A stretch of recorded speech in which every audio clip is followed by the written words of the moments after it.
Here's a VR to Andrew Southern Piper. He's been with us a whole year. That's awesome. Congratulations.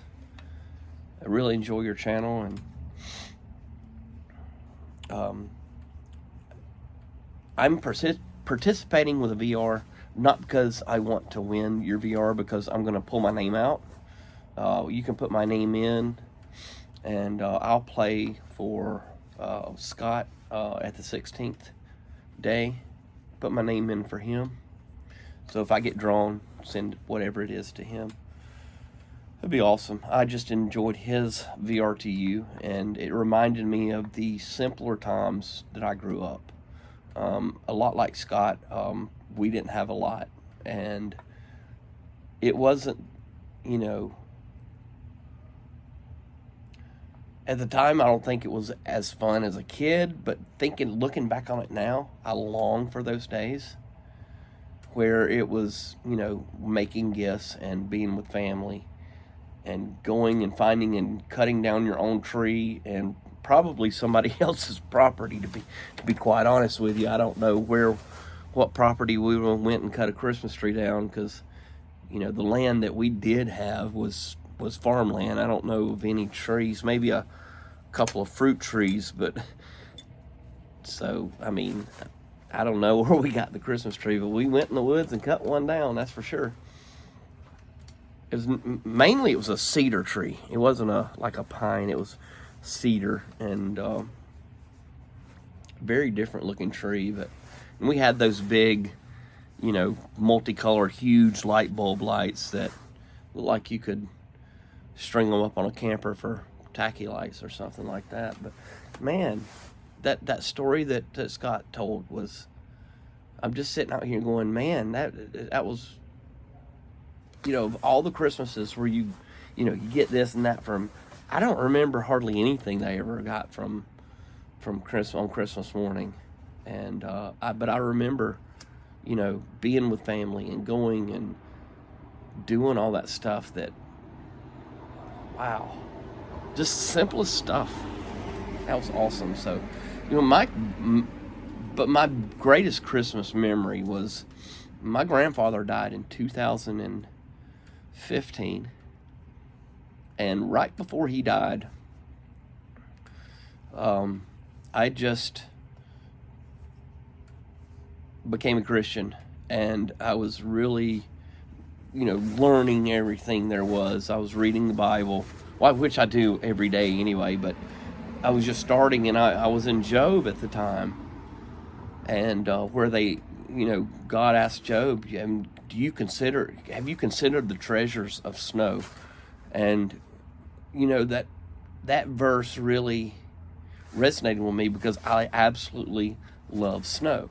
I am probably one in a million that wouldn't mind living 6 months in snow. Well, I just absolutely am like a little kid with snow. I love it. I absolutely love watching it fall. I love inclement weather. I would wish it would snow 6 feet. I really do. So it's a treasure to me. But I remember being at my grandfather's house, and this was Christmas Eve. And we were sitting there at Christmas Eve, and it was toward the end of his life, and we were talking about that verse about, have you considered the treasures of snow? And it started to snow on Christmas Eve. Now, I've never been a part of a white Christmas before, except for that year. We were talking about it, and it started to snow, and it snowed 6 inches Christmas Eve until Christmas, and which is a really big deal for South Carolina. Now, I'm in North Carolina. We get a little bit more snow up here now. But in South Carolina, we were talking about that verse, and I spent that with him, and we were watching it snow, and we were just keep talking about other things that are just taken for granted.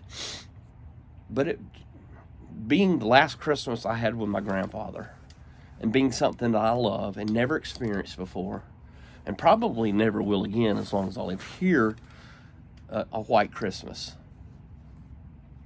And just to let you know, I had my first DSLR camera, and so I'm out in the snow during Christmas. I'm making sure I'm documenting everything to make sure I remember this white Christmas. And but to get to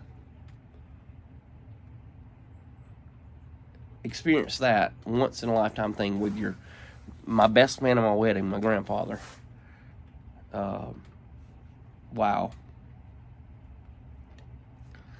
That's a Christmas gift that I will never forget.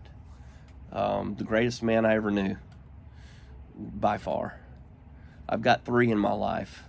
My father-in-law, I have an uncle, and then my grandfather, who was my best man at my wedding. Yeah. So that would be mine. That's definitely a Christmas I will absolutely never forget. I remember the neighbors of his looking out the window of me out there in the snow, taking pictures of everything. Like, what is that idiot doing out there? Well, I'm being an idiot, and I'm enjoying it. It's what I was doing. I'm looking forward to that, and I'm hoping that maybe we can simplify our Christmas this year now, because, things happen for a reason. These VRs and Scott's videos just really humbled me a lot. And I've already told my wife, I don't need anything. Don't spend your money on me. She's like, I'm gonna have to give you something. Oh, I'm like, nothing big. And so, she loves the Christmas for the traditional get around and pass around the gifts and that kind of thing. So I don't want to take that away from her. But she asked me, what do you want? I don't know. I don't know what I want. What I want, you ain't gonna buy, which is pipes and tobacco. But I don't need that as well, unless it's like McClellan's. Then you can, I'll take some McClellan's, that's for sure. In fact, I'm smoking some McClellan's tonight, 2035. But no, there's nothing I need. I've got everything I need. It doesn't matter how much you have or how much you don't have. We're all still blessed.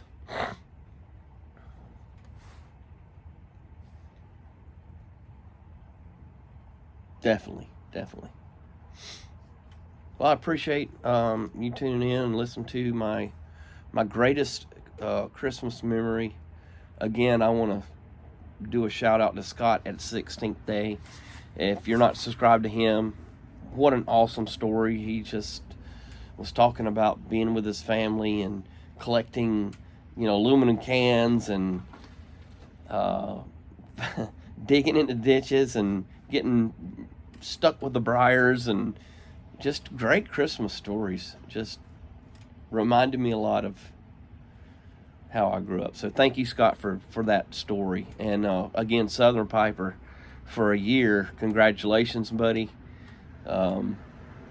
Here's to many more years. And I'll say this, and I mean it.